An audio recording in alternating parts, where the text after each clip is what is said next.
بسم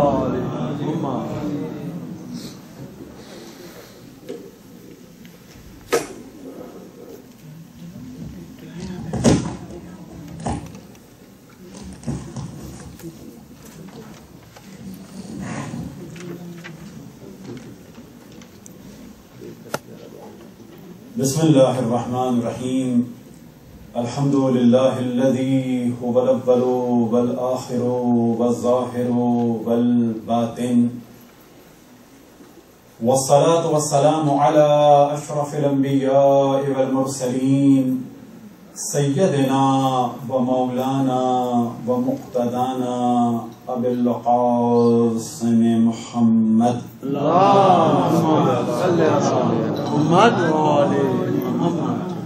وعلى اہل بیتہ الطیبین الطاہرین المعصومین سیما بقیۃ اللہ فی الاراضین مہدی المنتظر ارواحنا وارواح العالمین لتراب مقدمہ الفداء ولعنۃ اللہ علی اعدائہم ومنکر فضائلہم وغاصب حقوقهم الى قیام یوم الدین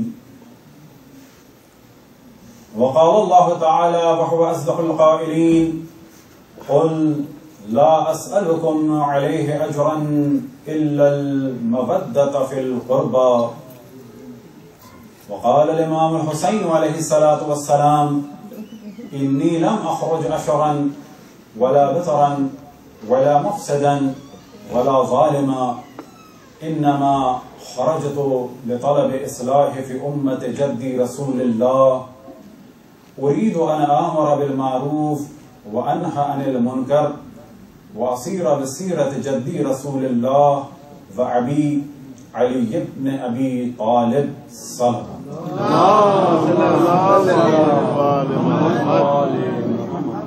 دماء سورہ فاتحہ کی تمام مومن و مومنات کے لیے، تمام علماء کرام، مراجع الزام اور تمام شہداء ملت کے لیے، اور جن مومنین نے یہاں اس اسلامی سینٹر کو بنانے میں مدد کی اور دنیا سے رخصت ہو گئے، اور جس نے جس طرح سے بھی مدد کی اور جن کے نام یہاں لکھے ہیں، ان کے اور ہم سب کے آباء و اجداد کے درجات کی بلندی کے لیے رحم اللہ من قرأ الفاتحہ۔ بسم اللہ الرحمن الرحیم رب العالمین الرحمن الرحیم مالک یوم الدین إياك نعبد وإياك نستعين اهدنا الصراط المستقيم صراط الذين أنعمت عليهم غير المغضوب عليهم ولا الضالين۔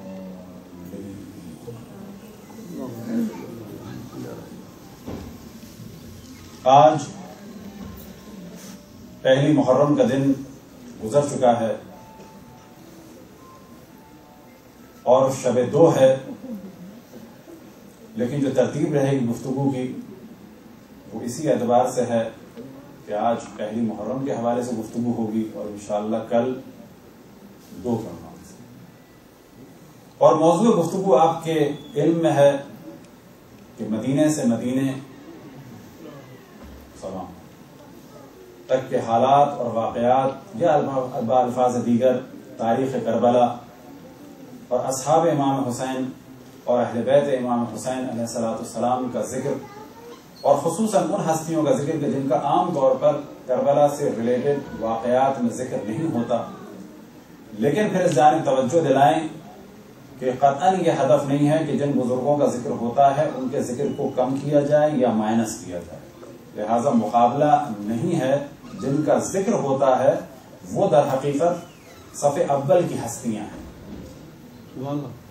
شہدائے کربلا میں سے صف اول کی ہستیاں ہیں، لیکن ان کے علاوہ بھی جو ہستیاں ہیں بالآخر ان کا مقام اتنا بلند ہے اور وہ اس مقام پر فائز ہیں کہ جب بھی امام حسین پر سلام کیا جاتا ہے تو ان کو بھی شامل کیا جاتا ہے۔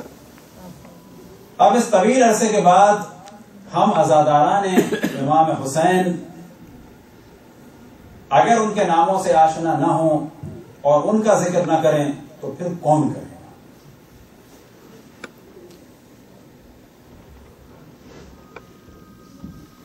وہ مسائل کے جو ہمارے معاشرے سے ریلیٹڈ ہیں اور واقعاً وہ چیلنجز ہیں اور ان کا مقابلہ کرنا پڑتا ہے، اور بلا شک ایک عالم دین کے لیے، ایک خطیب کے لیے واقعاً بہت ساری مشکلات ہیں، کہ جن میں سے ایک چیز اگر آپ کے سامنے بیان کریں تو آپ کو تعجب ہوگا کہ بہت سارے کام ہمارے یہاں کیوں نہیں ہو پا رہے. مثال کے طور پر جب ہم پاکستان میں واپس آ کر بسے تو ایک چیز کا ہمیں احساس ہوا کہ اصول دین شیعہ ٹاپک وائز اب تک کہیں بھی ڈسکس نہیں ہوئے. فقہ اہل البیت علیہم الصلوۃ والسلام مکمل طریقے سے ڈسکس نہیں ہوئی ہے. انٹرنیٹ کی فضا خالی پڑی ہے. تو ہم نے خود اپنا اسٹوڈیو بنایا, اصول دین پورے ریکارڈ کیے, فروع دین پورے ریکارڈ کیے. لیکن آپ کو تعجب ہوگا اسی دوران ایک پرابلم کہ جس کی جانب بعض افراد نے توجہ دلائی اور واقعا وہ ایک خطرہ تھا, لیکن ہم نے اس کو مول لیا اور اس کا نقصان بظاہر ہوا دنیا میں ہمیں اور کام میں بھی ہوا نقصان. وہ نقصان یہ ہے کہ آپ کو تعجب ہوگا کہ ابھی بھی وہ پرابلم ہوتا ہے, لیکن ہم چیلنج کو قبول کرنے کے عادی تھے کیونکہ ہم نے یہ سوچا کہ صحیح ہے لیکن کام کرنا ہوگا. وہ نقصان یہ تھا بظاہر, ہم اس کو نقصان نہیں کہتے, لیکن بظاہر وہ نقصان ایک خطیب کو یا ایک مجلس پڑھنے والے کو جو دنیاوی اعتبار سے یعنی مجلسوں کے عنوان سے, کام کے عنوان سے, رکاوٹ کے عنوان سے, وہ آپ کو تعجب ہوگا. وہ نقصان یہ تھا کہ جس کی جانب لوگوں نے توجہ بھی دلائی تھی اور ہماری بھی توجہ تھی کہ جب یہ چیزیں انٹرنیٹ پہ جائیں گی اور جو بھی آپ کے نام سے سرچ کرے گا تو وہ آپ کو مجلسوں کے عنوان سے تو بالکل ہی مائنس کر دے گا, کیونکہ وہ کہے گا کہ ان کا تو موضوع ہی یا اصول دین ہے یا فقہ ہے. اور اتفاق سے اس کے بعد سے یہ مسئلہ ہوا کہ جس نے بھی سرچ کیا تو ایک دم سے اس کے سامنے فقہ آ گئی. تو پھر ایک زبردست قسم کا جو ہے سلسلہ ہوا کہ یہ تو خالی فقہ بیان کرتے ہیں یا یہ تو خالی اصول دین بیان کرتے ہیں. یہ وہ چیلنج تھا کہ جو ہمیں قبول کرنا پڑا اور ہم نے اس کے بعد بھی مقابلہ کیا. لیکن آپ یہ جان لیں کہ اس قسم کے نظریات کا نتیجہ یہ نکلتا ہے کہ اکثر علماء بہت سارے کام کرنے سے ڈر جاتے ہیں. اب مثال کے طور پہ جب ہم اس تاریخ کو بیان کر رہے ہیں تو یہ بھی ہم نے اس کو چند سال سے چیلنج کے طور پہ قبول کیا ہوا ہے کہ شہدائے کربلا کا ذکر ہمیں کرنا ہے, تاریخ کربلا کو بیان کرنا ہے. وہ کہ اس کے بعد ہمیں بعض مومنین سے سننے کو یہ ملا کہ جب ہم نے بعض نام اور اتفاق سے یہ کب سننے کو ملا کہ جب مولا امیر المومنین کے فرزندوں کے بارے میں لسٹ ہمارے ہاتھ میں تھی اور بعض مومنین نے شدت سے اعتراض کیا بعد میں کہ یہ تو مجلس نہیں تھی, خبر نامہ تھا. اب آپ تصور کریں کہ جب مومنین اس سطح ذہنی پہ پہنچ جائیں کہ فرزندان مولا امیر المومنین علیہ السلام کا ذکر جن کا کبھی نہیں سنا تھا, سننے کے بعد البتہ ان کے اپریشیٹ کرنے کی ضرورت نہیں تھی, بجائے یہ کہ خوش ہوتے اپریشیٹ کرتے راستے میں رکاوٹیں حائل کرنے کی کوشش کرتے ہیں. یہ بڑا پرابلم ہے خصوصاً ہمارے انڈیا اور پاکستان کے مومنین کا کہ وہ تعمیری کام میں عموماً ایک بڑی پرسنٹیج مددگار ثابت نہیں ہوتی بلکہ کام کو ڈسٹرب کرتی ہے. یہی وجہ ہے کہ ہمارے یہاں بہت سارے تعمیری کام, بہت سارے موضوعات علماء ڈسکس ہی نہیں کر پاتے.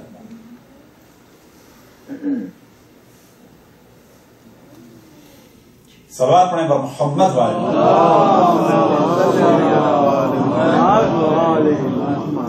اور شاید یہی موضوع اور تاریخی موضوع اور اختلافات اور نیرو مائنڈڈ ہونا سبب بنا کہ انڈیا پاکستان میں ممبر سے ہزاروں کی تعداد میں موضوع بالکل ہی ختم ہو گیا. اور پھر اس کے بعد ایک نیا جو مسئلہ آیا وہ یہ آیا کہ ممبر بجائے تعلیم امت کے زیادہ تر موضوع ہو گیا فن خطابت کا.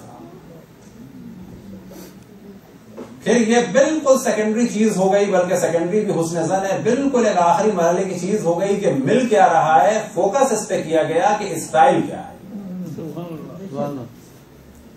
پھر اگلا نتیجہ یہ نکلا کہ علم بالکل فراموش ہو گیا, ہر وہ آدمی جو وہ اسٹائل پہ بات کر سکے وہ اوپر آ گیا. نتیجہ کیا ہوا کہ جو آپ دیکھ رہے ہیں اس کو تفصیل سے بیان نہیں کیا جا سکتا.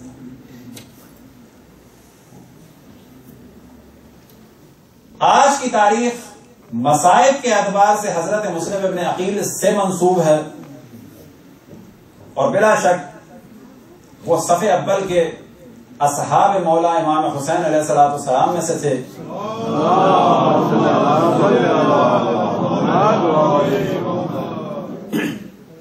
لیکن ہماری کوشش ہوتی ہے، کیونکہ اب تو ظاہر موضوع ہم نے سلیکٹ کیا ہے، تو پہلے کم سے کم 15 منٹ گفتگو کر لیتے تھے، یا زیادہ ہے زیادہ 15 منٹ. اور آپ کو تعجب ہوگا کہ جب ہم نے سلسلہ شروع کیا تو پبلک کی بعض جگہ جو پڑھی لکھی پبلک تھی وہ خوش ہوئے، لیکن ایک جو کلچرل قسم کے لوگ تھے تو انہوں نے مخالفت بھی کی کہ مثلا کیا فائدہ ان کا ذکر کریں. حتیٰ یہاں تک اب تصور کریں کہ اہل بیت کے چاہنے والے جو کربلا کے چاہنے والے ہیں، شہداء کربلا کے چاہنے والے ہیں، وہ کہتے ہیں فائدہ کیا ہوا اس کا؟ آپ کو معلوم ہو گیا نہیں تو فائدہ کیا ہوگا اس کا مولا. اب آپ تصور کریں کہ اگر یہ سوال کیا جائے کہ اگر ان کے بارے میں معلوم ہو گیا تو کیا فائدہ ہوگا، اس کے بعد پھر ایسوں سے بات ہی نہیں ہو سکتی. تو جناب مسلم ابن عقیل کا درجات بلا شک جن اور ہستیوں کا ذکر ہوگا ان سے کم ہے.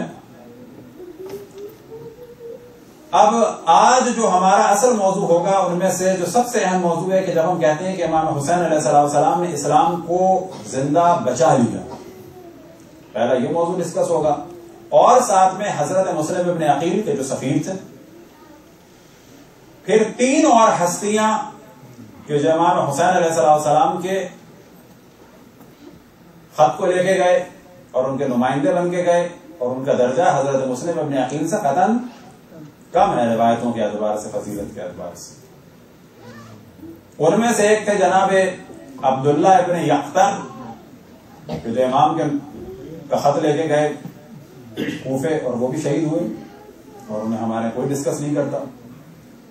اسی طرح سے ایک تھے جناب قیس بن مسحر سیداوی الاسدی کہ جو صحابی رسول مسحر بن خالد کے فرزند تھے، وہ شہید کیے گئے، وہ بھی امام کے لیٹر کو لے کے گئے تھے کوفے کی جانب. پھر ایک امام کے نمائندے تھے جناب حضرت سلیمان بن ابی رزین، جلدی میں زرین نکل جاتا ہے، رزین، سلیمان بن ابی رزین، یہ امام کے نمائندے بن کے گئے تھے. امام نے ان کو بھیجا تھا بصرے کی جانب. چوتھی ہستی کے جن کا ذکر ہوتا ہے ہمارے یہاں لیکن اس حوالے سے نہیں ہوتا، اور آپ میں سے اکثر کو جو ہے وہ ایک تعجب سا ہوگا، شوق سا لگے گا، وہ ہیں حضرت میثم تمار. صلوات پڑھیں بر محمد.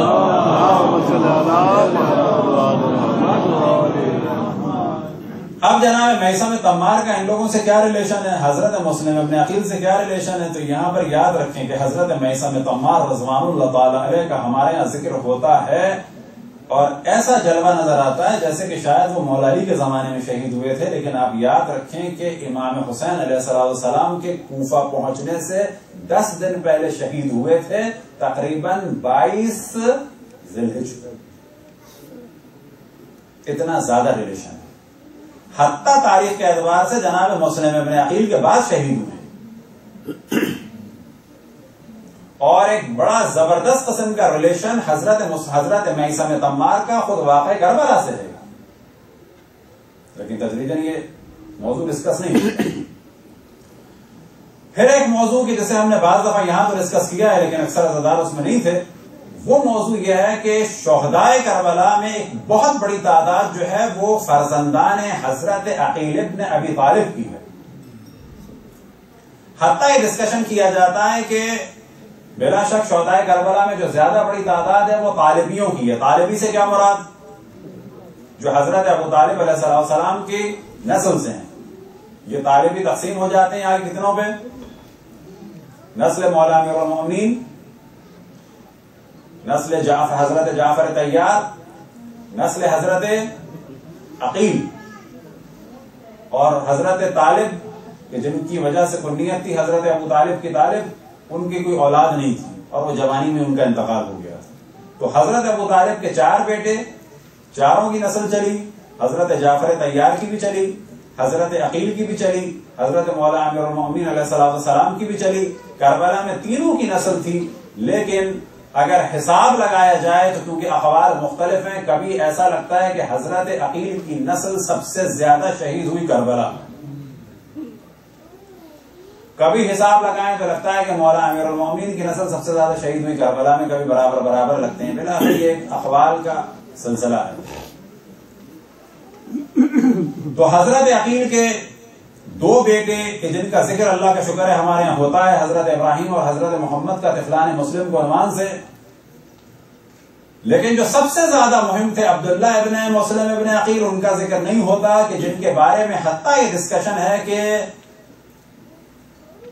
نسل مولا امیر المومنین میں اور اہل بیت میں پہلے شہید حضرت علی اکبر ہیں یا حضرت عبداللہ ابن مسلم ہیں.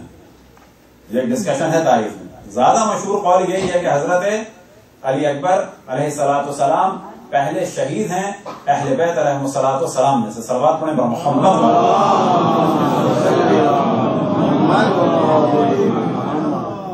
اسی طرح سے حضرت مسلم ابن عقیل کی صاحبزادی تھی کہ جو شہداء کربلا میں سے تھی، ان کا بھی ذکر ہمارے یہاں عام طور پر نہیں ہوتا، وہ تھی حضرت عاتقہ.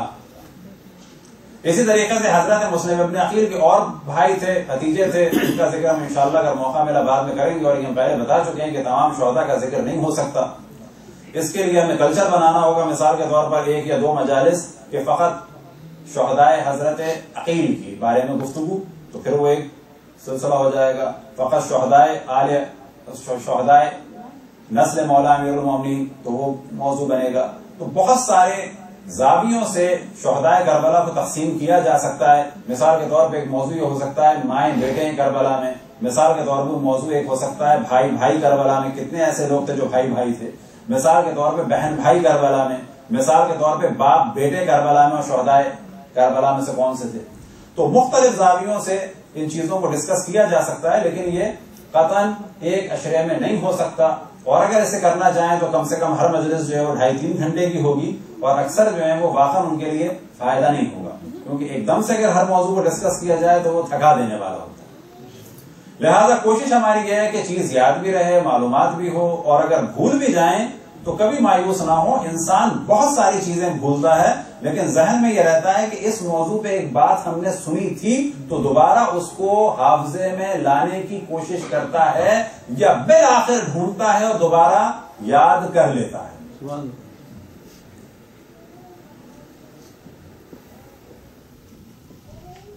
تو کل ہماری گفتگو یہاں تک پہنچی کہ واقعہ کربلا 1-2 دن کا سلسلہ نہیں تھا، یہ 50 سال کا نتیجہ تھا. اس سے پہلے گفتگو آگے بڑھائیں. مومنین سے گزارش ہے کہ صلوات پڑھتے ہوئے آگے تشریف لیں. البتہ یہ گزارش سیریس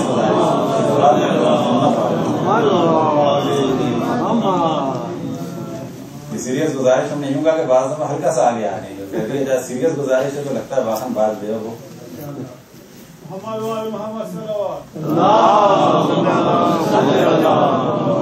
دوبارہ اس کو رب دینا شروع کریں کہ بعد خود رسول اللہ صلی اللہ علیہ وسلم کی زندگی میں حسبنا کتاب اللہ اور المیہ جمعرات. المیہ جمعرات کیا چیز ہے؟ جمعرات کا واقعہ کیا چیز ہے؟ جمعرات کا واقعہ کیا چیز ہے؟ کہ جب رسول اللہ صلی اللہ علیہ وسلم کی توہین کی گئی. کیا کہہ کے توہین کی گئی؟ ان الرجل لا یحجر. اس کو سافٹ کیا گیا انہ لا یحجر، کہ یہ شخص بہکی ہوئی باتیں کر رہا ہے. یہ اس کا صحیح ترجمہ ہے. بہت سلیس گفتگو کی جائے تو کہنے والے کا لب و لہجہ تھا یہ شخص بکواس کر رہا ہے، یہ آدمی بکواس کر رہا ہے. اس کو سافٹ کیا گیا انہ لا یحجر، یہ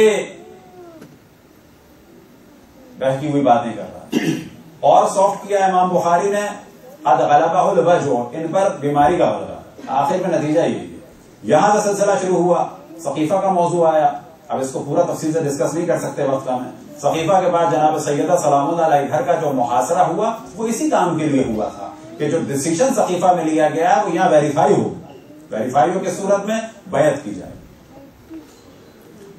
ثقیفہ کے بعد جو مولا امیر المومنین کی مظلومیت ہے، اس دور کے بارے میں ایک موضوع کی جانب ہم توجہ دلائیں گے جو عام طور پہ ممبر پہ کہہ دیا جاتا ہے، اور ہم بڑے شدید اس کے مخالف ہیں کہ وہ بات صحیح ہے لیکن اس کو کہنا الگ طریقے سے چاہیے کہ 25 سال مولا امیر المومنین نے لوگوں کی مدد کی. بالکل غلط ہے. مولا امیر المومنین نے ان لوگوں کی مدد نہیں کی بلکہ اسلام کی مدد کی.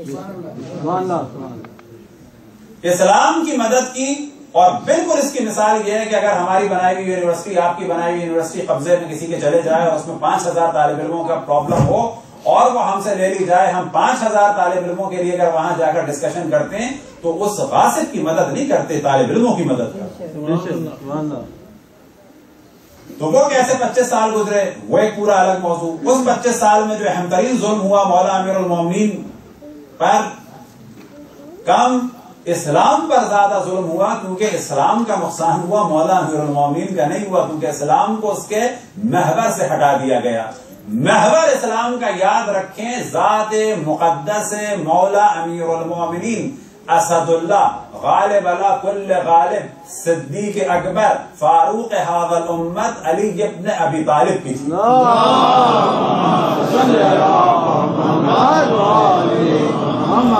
اس سے زیادہ کیا مسائل ہوں گے کہ مولا امیر المومنین کے القاب سے اپنے تک ناآشنا ہو گئے. مولا امیر المومنین کے بعض القاب سے اپنے بھی ناآشنا ہو گئے.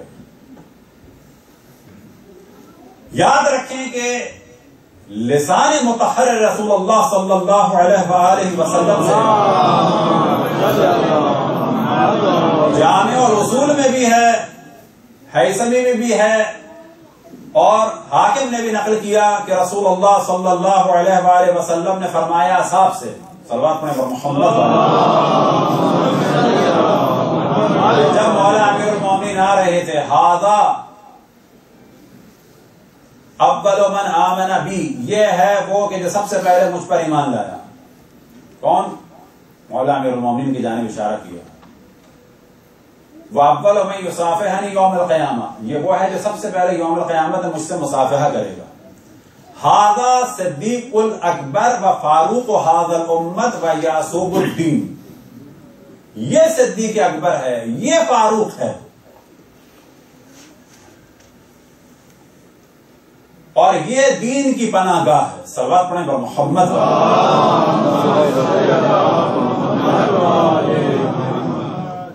مولا امیر المومنین صدیق اکبر فاروق هذا الامت کی خوشنودی کے لیے بر محمد و آل محمد صلی اللہ علیہ وسلم. پھر جب مولا امیر المومنین کی 25 سال کی مظلومیت کا دور گزرا, اور جو سب سے بڑی مظلومیت مولا امیر المومنین کی تھی وہ کیا تھی؟ سب سے بڑی مظلومیت مولا امیر المومنین کی وہ تھی کہ اگر اس کو دیکھنا ہو تو یہ سوچیں کہ کہاں پہ انہیں غش آیا اور کہاں پہ انہوں نے گریہ کیا. تو جواب یہ ملے گا کہ مولا امیر المومنین کی سب سے بڑی مظلومیت تھی جناب سیدہ سلام اللہ علیہا کی شہادت. پھر ایک وقت آیا کہ مولا امیر المومنین سے معاویہ, پھر ایک وقت آیا کہ ام المومنین عائشہ نے جنگ کی, یہاں سے دروازہ کھلا کہ اب مار پیٹ بھی ہو سکتی ہے بڑے پیمانے پر. اور کم ترین قول جو مختلف اخبار بیان ہوئے 6000 سے لے کے 36,000 تک کے اخبار ہیں. کہ سادہ مسئلہ نہیں تھا, مدینے سے فوجیں جمع ہوئی ہیں اور بصرے تک پہنچی ہیں. بصرے کے گورنر کو مارا بھی, پیٹا بھی, مونچھیں بھی مونڈ دی, داڑھی بھی مونڈ دی. پھر اس کے بعد مولا امیر المومنین سے جنگ بھی ہوئی. کوئی سادہ مسئلہ نہیں تھا کہ جو بعد میں کہہ دیا جاتا ہے جی عبداللہ ابن سبا نے یہ کام کر دیا. یہ عبداللہ ابن سبا کریٹ کیا گیا ہے افراد کو بچانے کے لیے, ہمیں بدنام کرنے کے لیے, افراد کو بچانے کے لیے. اتنے سیدھے تھے کہ لوگ ادھر سے حضرت عائشہ بھی باتوں میں آ گئی ایک آدمی, ادھر سے حضرت علی بھی باتوں میں آ گئے. یہ دفاع نہیں ہو رہا, یہ معاذ اللہ ان کو بے وقوف ثابت کیا جا رہا ہے کہ اتنے سیدھے تھے کہ ہزاروں مروا دی ایک آدمی کی باتوں میں. بظاہر دفاع ہو رہا ہے لیکن یہ توہین ہو رہی ہے. پھر اس کے بعد اگلی جنگ ہوئی جنگ صفین, جس میں 70,000 آدمی مارے. پھر یہاں تک کہ مولا امیر المومنین کی شہادت ہوئی. شہادت کے بعد امام حسن علیہ السلام نے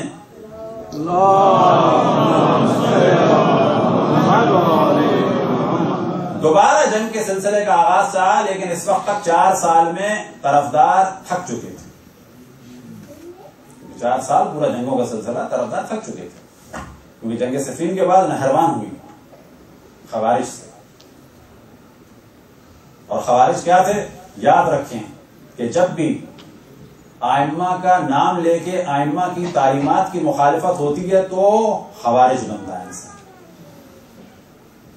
اپنے نظریات جب ائمہ پہ مسلط کیے جائیں کہ جو ہمارے یہاں بھی بعض دفعہ ہوتا ہے کہ اپنے نظریات کو ائمہ کا لیول دیا جاتا ہے، یہ خوارجیت ہے۔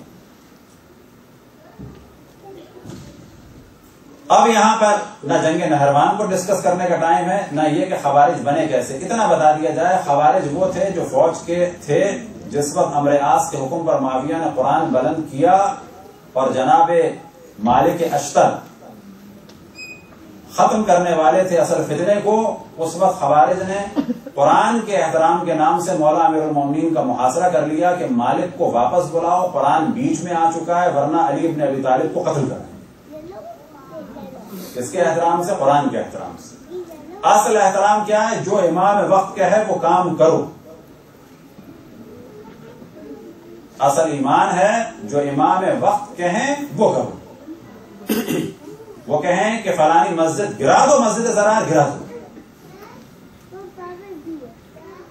وہ کہیں قرآن میزوں پہ جنگ کرو، جنگ کریں آپ۔ اب جب آپ انہیں تلوار ماریں گے تو کیا ہوگا؟ قرآن گر سکتے ہیں، تو قرآن گر جائیں پھر آپ احترام کر لیں، کیونکہ وہ قرآن مس یوز ہو رہے ہیں اسلام کے خلاف۔ اب جب یہ سب کچھ ہوا تو حکم بنایا گیا۔ حکم کس کو بنا؟ حکم سے کیا مراد ہوتی ہے؟ اس کا بھی کس نے زور لگایا؟ انہی خوارج نے۔ حکم سے کیا مراد؟ ایک آدمی یہاں سے فیصلہ کرے گا، ایک آدمی یہاں سے کرے گا۔ مولا امیر المومنین نے منع کیا اس کو، یہ نہیں مانے۔ پھر مولا امیر المومنین نے کہا میری جانب سے عبداللہ ابن عباس ہوں گے، یہ نہیں مانے۔ کس کو بنایا؟ ابو موسیٰ اشعری کو۔ سمجھایا لوگوں نے ابو موسیٰ اشعری کو کہ پہلے امر عاص کو کرنے دینا کام، بہت چالاک ہے، عیار ہے یہ۔ امر عاص نے کہا کہ صحیح ہم فیصلہ کر لیتے ہیں، آپ اپنا سنائیں۔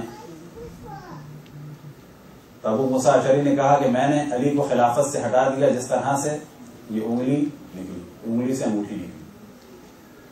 امر عاص نے کہا کہ آپ لوگوں نے سن لیا فیصلہ، میں اپنا فیصلہ سناتا ہوں۔ میں نے معاویہ کو خلافت پر مبعوث کر دیا جس طرح سے یہ انگوٹھی انگلی پہ آ گئی۔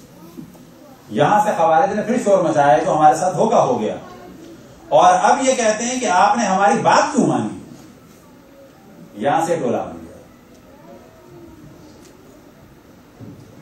تو جنگ نہروان، اب جب امام حسن علیہ السلام نے جنگ کا ارادہ کیا تو مددگار کم رہ گئے تھے۔ یہ خود قول ہے مولا کا، جب خالص مومنین کو بچانا ہے۔ یہاں پر نوبت آئی صلح امام حسن۔ صلح امام حسن علیہ السلام میں امام نے جو شقیں رکھی کہ تم قرآن پہ عمل کرو گے، سنت رسول اللہ صلی اللہ علیہ وسلم پہ عمل کرو گے،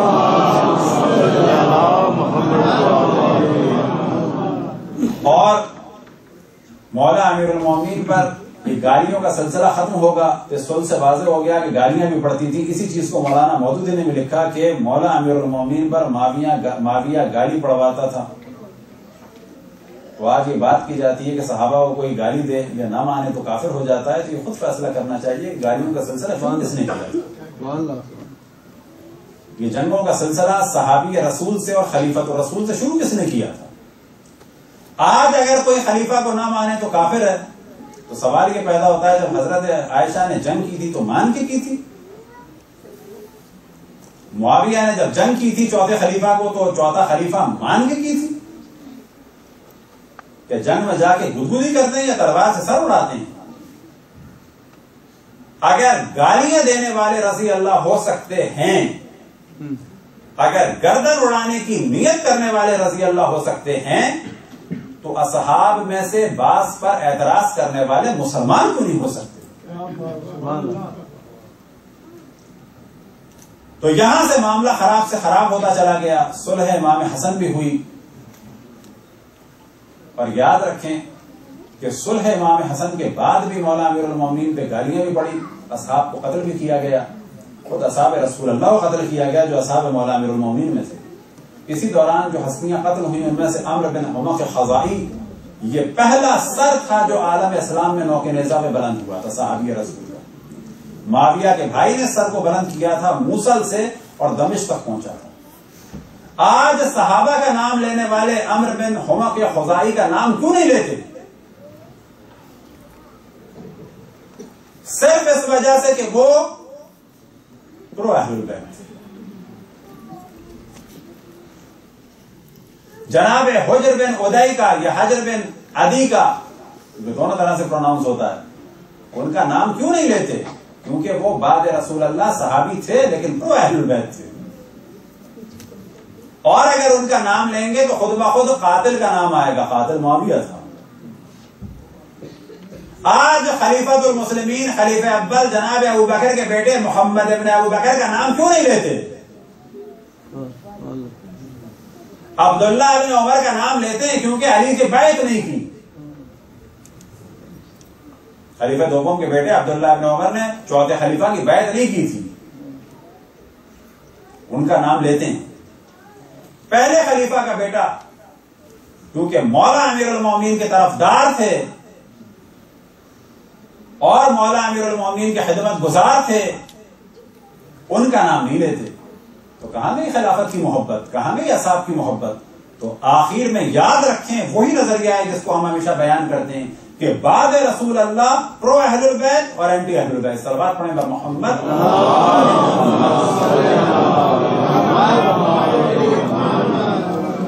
اب بڑی دیری سے جائیں. اس کے بعد صلح امام حسن ہوئی، 10 سال کا ٹائم گزرا. کس سن سے کس سن تک؟ 40 سے لے کے 50 تک. بعض دفعہ لوگ سمجھتے ہیں کہ امام حسن علیہ السلام ٹھنڈے مزاج کے تھے، امام حسین علیہ السلام گرم مزاج کے تھے. ایسا کچھ نہیں ہے، وہ مزاج امامت ہے، کوئی ٹھنڈا اور گرم نہیں.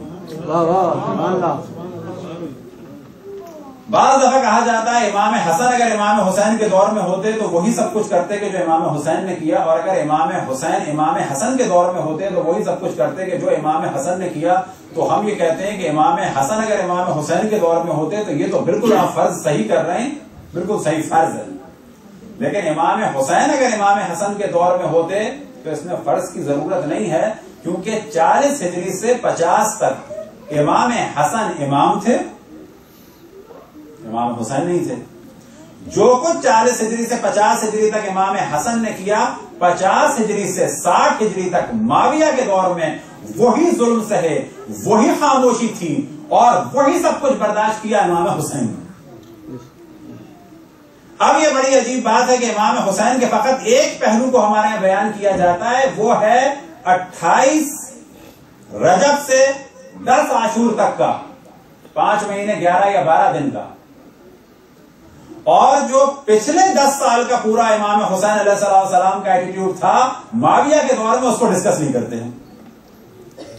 تو یاد رکھیں کہ جب معاویہ کے دور میں صلح کا معاملہ تھا، بیعت کا نہیں تھا، تو امام حسین نے وہی سب کچھ کیا کہ جو امام حسن نے کیا تھا. اب جب یزید کے دور میں بیعت طلب کی گئی تو بیعت کے معنی یہ ہیں کہ امام حسین یزید ملعون خبیث لعنت اللہ علیہ کے ہاتھ پر بیعت کریں، اس کے نمائندے کے ہاتھ پر بیعت کریں اور اعلان کریں کہ جو کچھ یہ کر رہا ہے اور کہہ رہا ہے میں اس سے راضی ہوں. اگر امام حسین بیعت کر لیتے تو یاد رکھیں کہ آج مختلف لوگ کہتے کہ شراب جائز ہے، زنا جائز ہے، حتیٰ سوتیلی ماں سے یہ گناہ جائز ہے، یہ جائز ہے، یہ جائز ہے، یہ جائز ہے، یہ جائز ہے. اسلام 1300 سال پہلے 1400 سال پہلے برباد ہو چکا ہوتا اور آخر میں دلیل لائی جاتی کہ یہ سارے عمل جائز ہیں کیونکہ خلیفۃ المسلمین یزید نے انجام دیے اور یزید بالکل صحیح آدمی تھا کیونکہ امام حسین نے بیعت کی. اگر امام حسین بیعت کرتے تو دین برباد ہو چکا ہوتا. یہ جو ہم کہتے ہیں امام حسین نے دین بچایا، ایسے دین بچایا، اور نہ یزید کو پنپنے دیا، نہ اس کے باپ کو پنپنے دیا، اور بہت ساروں کو نہ پنپنے دیا، اور بعد میں نہ پوری بنو امیہ پنپ سکی، نہ پوری بنو عباس پنپ سکی. اگر قیام امام حسین نہ ہوتا تو یاد رکھیں کہ بنو امیہ کے بعد بنو عباس کے بعد یہ عثمانی اور ایوبی، آج ان کو وہ احترام دیا جاتا کہ جو رسول اللہ کو دیا جا رہا. اور ان میں سے ہر آدمی کے فعل کو، خصوصاً یزید کے ہر فعل کو، اس کے ہر گناہ کو، اس کے ہر فسق و فجور کو کیا کیا جاتا؟ کہا جاتا کہ یہ خلیفہ. لوگ کہتے ہیں ایسا نہیں ہو سکتا، ایسا ہو چکا تھا. حتیٰ بہت بڑی تعداد میں جو لوگوں نے کتابیں لکھی ہیں خلفاء کے بارے میں، یزید کو 7واں خلیفہ لکھا ہے. یہ تو ہمارے یا حسین نے برباد کر دیا ان سب کو. صلوات پڑھیں بر محمد.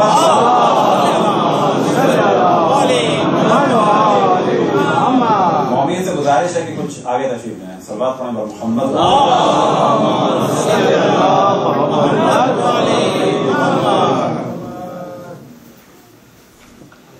تو یہ ہے اس کا مختصر جواب کہ اگر امام حسین یزید کی بیعت کر لیتے یزید دین بن جاتا.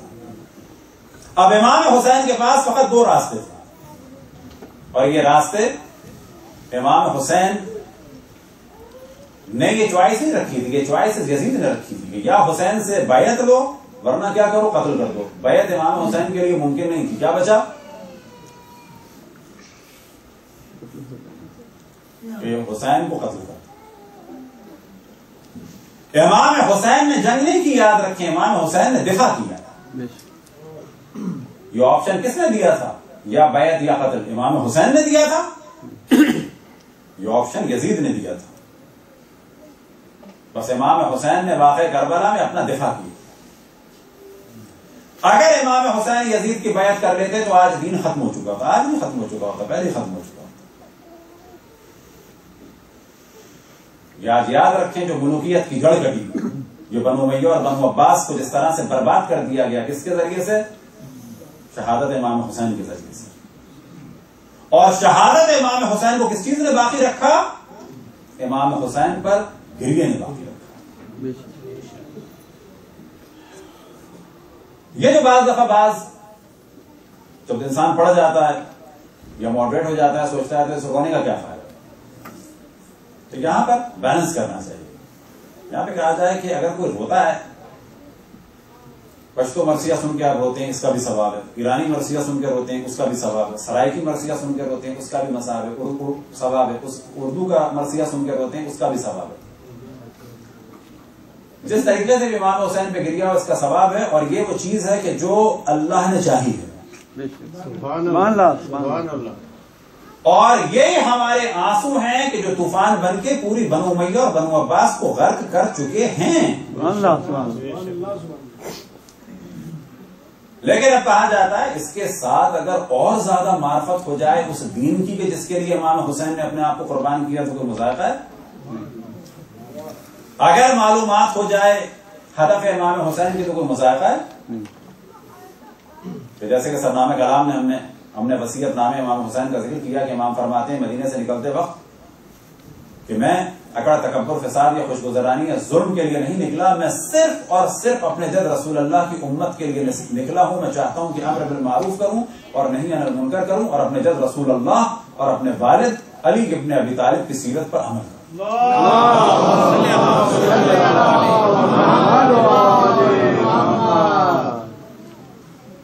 تو یہ ہے جواب کہ کس طرح سے امام حسین علیہ السلام نے دین کو بچایا.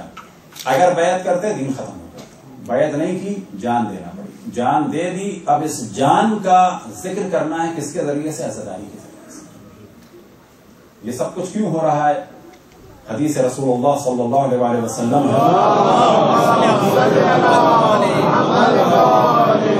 ان لقتل حسین لحرارة في قلوب المؤمنین لا تبرد، اور بعض جگہ لن تبرد، کہ قتل حسین میں مومنین کے قلوب کے لیے ایک ایسی حرارت ہے کہ جو کبھی بھی ٹھنڈی نہیں ہوگی. یہ سارا اہتمام جو امام حسین علیہ السلام کے لیے ہے، یاد رکھیں کہ یہ سارا اہتمام، اس کو ممکن ہے کوئی سمجھے کہ شاید معاذ اللہ توہین ہو رہی ہے. یہ سارا اہتمام اگر ہم ایڑی چوٹی کا زور لگا دیں، نہ مولا علی کے لیے ہو سکتا ہے، نہ حتی رسول اللہ صلی اللہ علیہ وآلہ وسلم کے لیے ہو سکتا ہے. اس لیے نہیں کہ معاذ اللہ ان کا مقام کرنا ہے. اللہ نے ارادہ کیا ہے کہ امام حسین کا ذکر زیادہ ہو، کیونکہ اللہ نے سخت ترین امتحان امام حسین سے لیا. ابھی اللہ کا ارادہ تھا یہ امتحان اس سے زیادہ سخت رسول اللہ سے بھی ہو سکتا تھا، مولا علی سے بھی ہو سکتا تھا، امام حسن سے بھی ہو سکتا تھا. لیکن ان میں معصومین میں امام حسین کو منتخب کیا ہے، کیونکہ اس کے لیے امام حسین کو منتخب کیا ہے تو بہت ساری اور چیزوں کے لیے منتخب کیا ہے کہ جس میں اور کوئی بھی شامل نہیں ہے۔ ان میں سے ایک یہ ہے کہ یہ جوش و جذبہ صرف اور صرف اور صرف امام حسین کے لیے اللہ نے خلق فرمایا ہے۔ صلوات پڑھیں بر محمد۔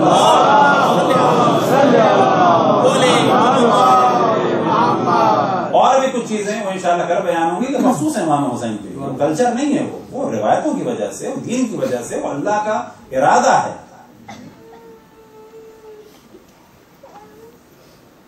تو یہ جو ہے جواب کس طرح سے امام حسین نے دین کو بچایا۔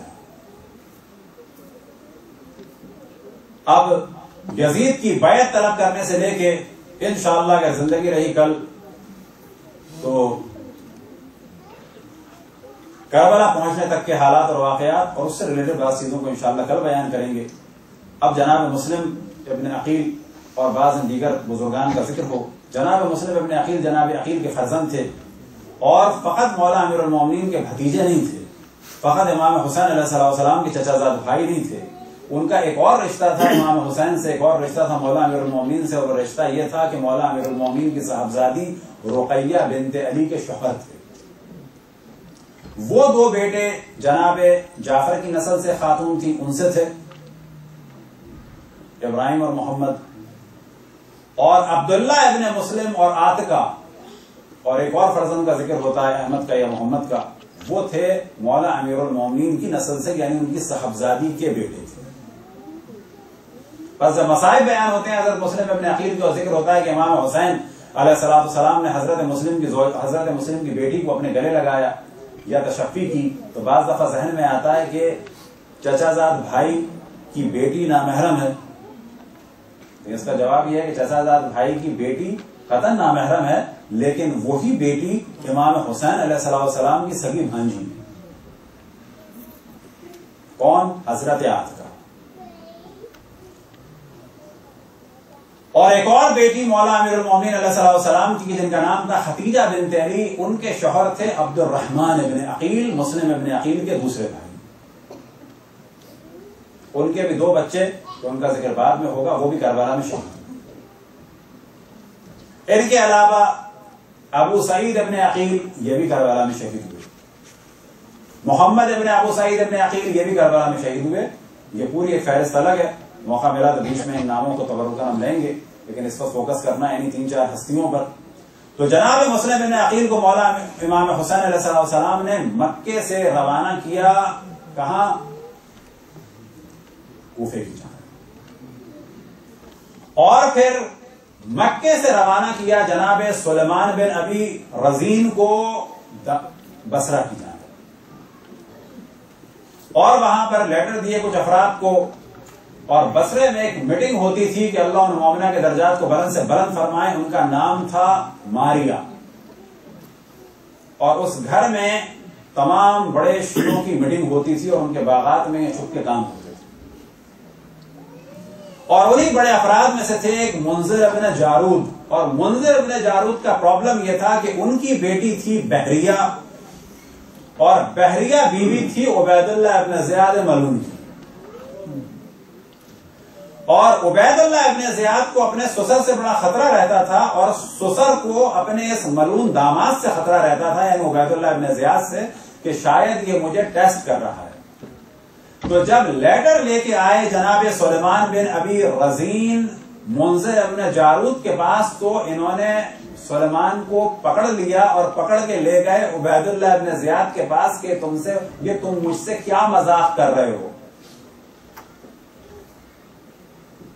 کہ جس پہ عبید اللہ نے پوچھا کہ کون سا مذاق، کہ کہا کیا لیٹر ہے، کہا کون سا لیٹر، کہا تم نے یہ آدمی مجھے ٹیسٹ کرنے کے لیے بھیجا ہے، کہا کہ نہیں۔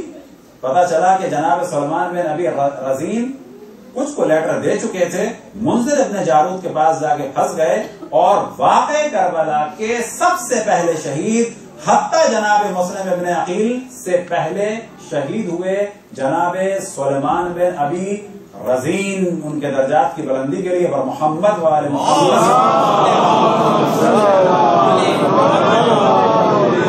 جو تاریخ میں بیان ہوا ہے کہ جس دن یہ ملعون خبیث لعنت اللہ علیہ عبید اللہ ابن زیاد کو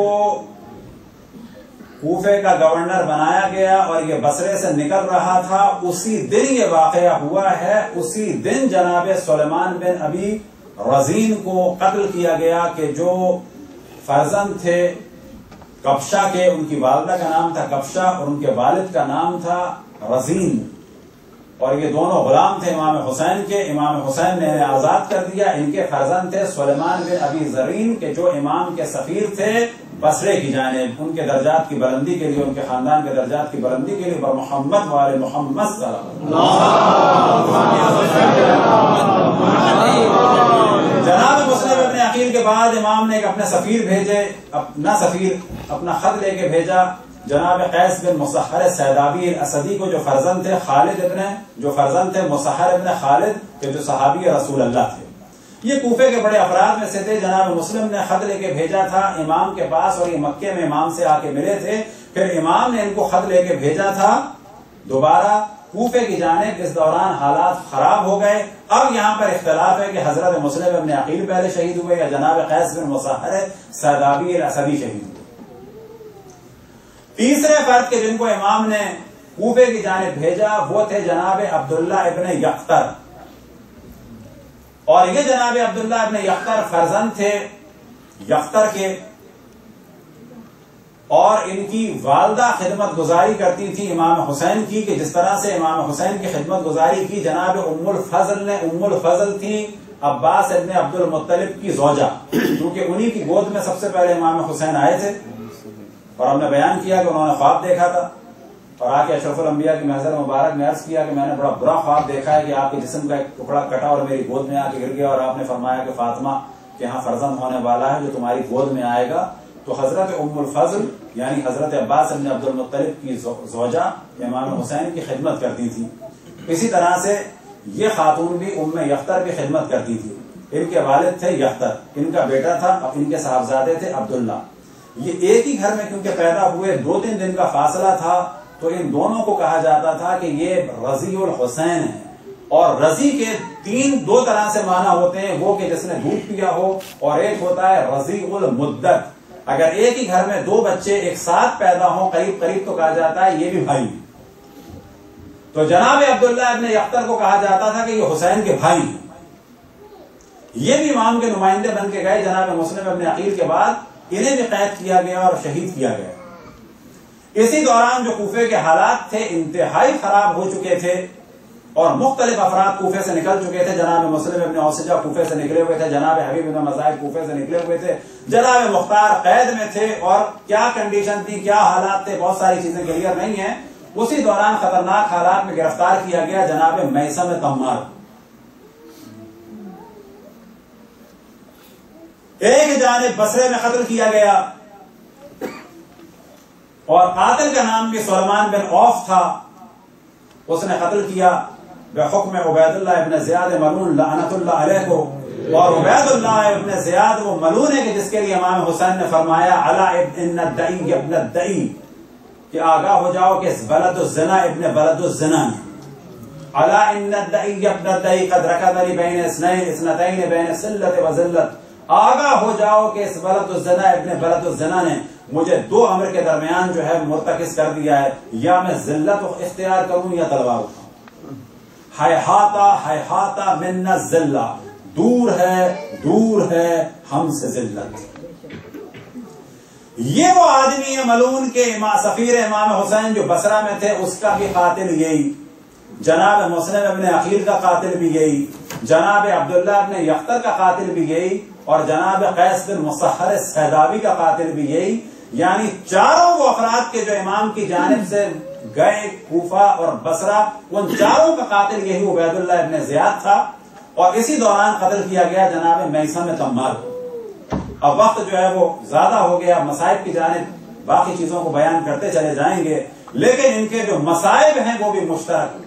جب یہ گرفتار ہوئے اور دربار میں لایا گیا تو دربار میں لانے کے بعد دونوں کے ساتھ یہ واقعہ ہوا، جناب عبداللہ ابن یختر کے ساتھ بھی اور جناب قیس بن مسحر سیدابی کے ساتھ بھی. نام بتاؤ ان افراد کے کہ جن کے نام یہ خط تھے، اور اس کے بعد ایک آپشن دیا گیا کہ یا نام بتاؤ یا بلندی پہ جا کے علی ابن ابی طالب پر اور حسن ابن علی پر اور حسین ابن علی پر لعنتیں بھیجو.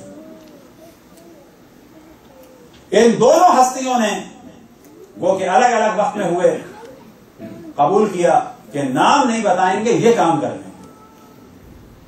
لہذا دارالامارہ کی بلندی پہ لے جایا گیا اور بعض جگہ بیان ہوا ہے کہ بازار گوسفندان کے جہاں پر ایک بازار تھا وہاں پر لے جایا گیا، ایک کو لے جایا گیا بلندی پہ. دونوں الگ الگ واقعات ہیں.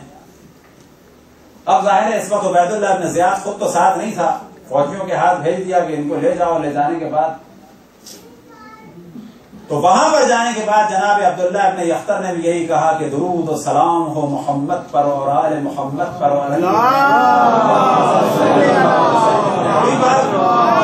اور میں حسین کی جانب سے خط لایا تھا اور وہ اس وقت فلانی منزل پہ تھے اور آگاہ ہو جاؤ، تم لوگ تیار ہو جاؤ حسین کی نصرت کے لیے.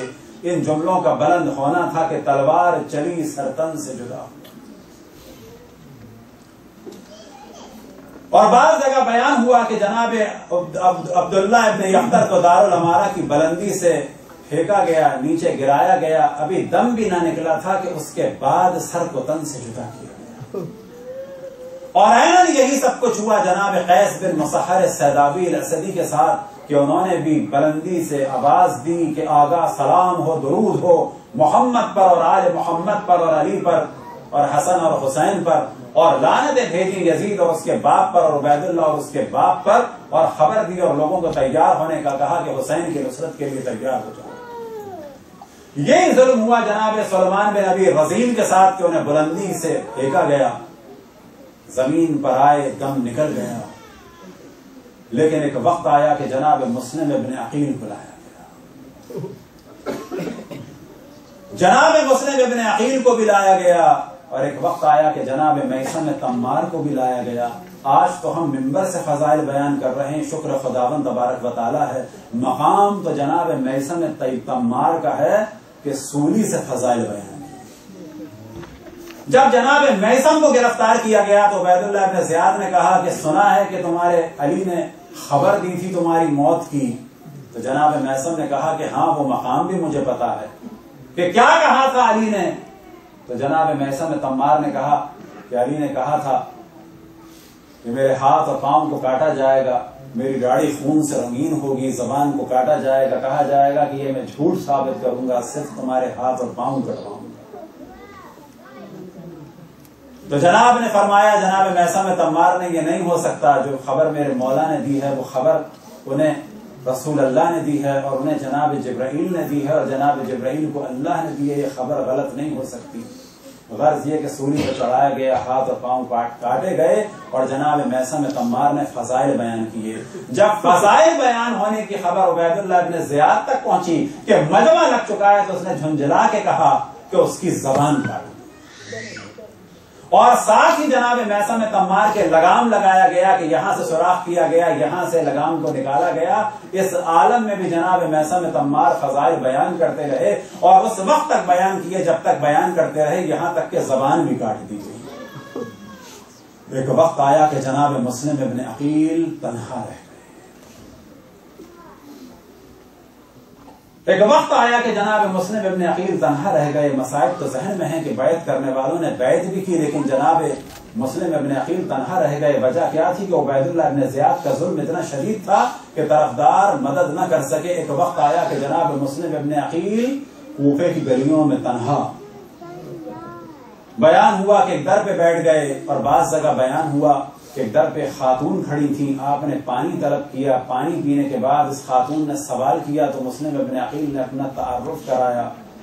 اس مومنہ نے توآ نے اپنے گھر میں بلا لیا. اسی دوران وہ بیٹا کہ جس کا وہ انتظار کر رہی تھی وہ بھی آ گیا. اسے احساس ہوا کہ ماں کوئی خاص کام کر رہی ہے اور گھبرا رہی ہے. اس نے خبر دی عبید اللہ ابن زیاد کو اور محمد ابن اشعث کو کہ جو وہاں کی فوج کا سربراہ تھا، پولیس کا سربراہ تھا. کچھ ہی دیر میں گھر کا محاصرہ ہو گیا. کچھ ہی دیر میں گھر کا محاصرہ ہوا تو جناب مسلم ابن عقیل تنہا. گھر سے باہر نکلے، گوارا نہیں ہے کہ مومنہ کے گھر کی حرمت پامال ہو، مومنہ کے گھر کی حرمت پامال ہو۔ ممکن ہے کہ یہ مسائل بھی جناب عقیل کے ذہن میں ہوں کہ فاطمہ کے گھر کی حرمت پامال ہو چکی ہے، تو انہوں نے گوارا نہ کیا کہ علی کی چاہنے والے کی گھر کی حرمت پامال ہو، گھر سے باہر نکل آئے۔